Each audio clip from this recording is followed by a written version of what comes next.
بسم اللہ الرحمن الرحیم۔ الصلاۃ والسلام علیک یا رسول اللہ وعلی آلک واصحابک یا نور اللہ۔ اس ویڈیو میں درود و سلام کی فضیلت پر 6 احادیث مبارکہ بیان کی گئی ہیں۔ ویڈیو کو لائک ضرور کریں، چینل کو سبسکرائب کر دیں اور ویڈیو کو اینڈ تک ضرور دیکھیے گا۔ چلیے ویڈیو شروع کرتے ہیں۔ حضرت علی بن ابی طالب رضی اللہ تعالی عنہ سے مروی ہے کہ حضور نبی کریم صلی اللہ علیہ وآلہ وسلم نے فرمایا، جو مجھ پر ایک مرتبہ درود بھیجتا ہے، اللہ تعالیٰ اس کے نامہ اعمال میں ایک قرات کے برابر ثواب لکھ دیتا ہے، اور اللہ تعالیٰ کے ہاں قرات احد پہاڑ کے مثل ہے۔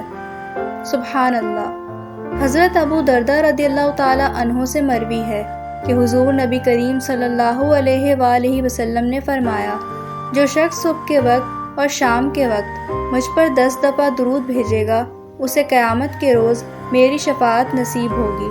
سبحان اللہ۔ حضرت طفیل بن ابی رضی اللہ تعالی عنہ اپنے والد سے روایت کرتے ہیں کہ ایک صحابی نے حضور نبی کریم صلی اللہ علیہ وآلہ وسلم کی بارگاہ میں عرض کیا، یا رسول اللہ، آپ کی کیا رائے ہے اگر میں اپنی ساری دعا آپ پر درود بھیجنے کے لیے خاص کر دوں؟